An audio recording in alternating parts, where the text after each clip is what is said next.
السلام علیکم dear viewers, خوابوں کی تعبیر کے آپ کے فیورٹ چینل ڈریم انفو سے میں ہوں شبیر احمد۔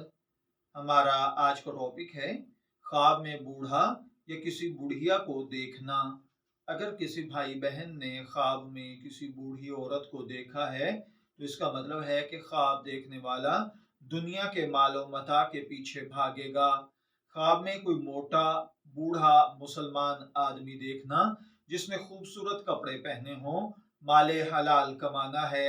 اگر خواب میں کوئی کسی بوڑھے مرد کو دیکھے اور اس نے گندے میلے کچیلے کپڑے پہنے ہوئے ہوں تو اس کا مطلب مال حرام کمانا ہے۔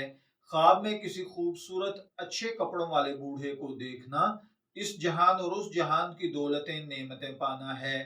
خواب میں اگر کوئی دیکھے کہ کسی مسلمان بوڑھی عورت کے ساتھ شادی کی ہے اور جانتا ہے کہ وہ اس کی ملکیت ہے تو اس کا مطلب ہے کہ اللہ تعالیٰ آپ کی جان، مال، کاروبار، ملازمت، اولاد، عقل، دانش، حکمت، ان تمام چیزوں میں ترقی عطا فرمائے گا۔ اگر کوئی خواب میں کسی بوڑھی عورت کو گھر سے نکالے یا طلاق دے دے تو اس کا مطلب دنیا کو ترک کر کے، گناہوں کو چھوڑ کے پرہیزگاری کی زندگی گزارنا ہے۔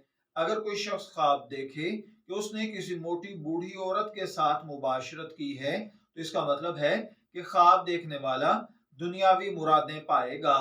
میں دعا گو ہوں کہ اللہ تعالیٰ آپ کے خواب کو آپ کے لیے اچھی تعبیر عطا فرمائے۔ شبیر احمد کو اجازت دیجیے، پھر حاضر ہوں گے کسی نئے خواب کی تعبیر کے ساتھ۔ تب تک کے لیے اللہ حافظ۔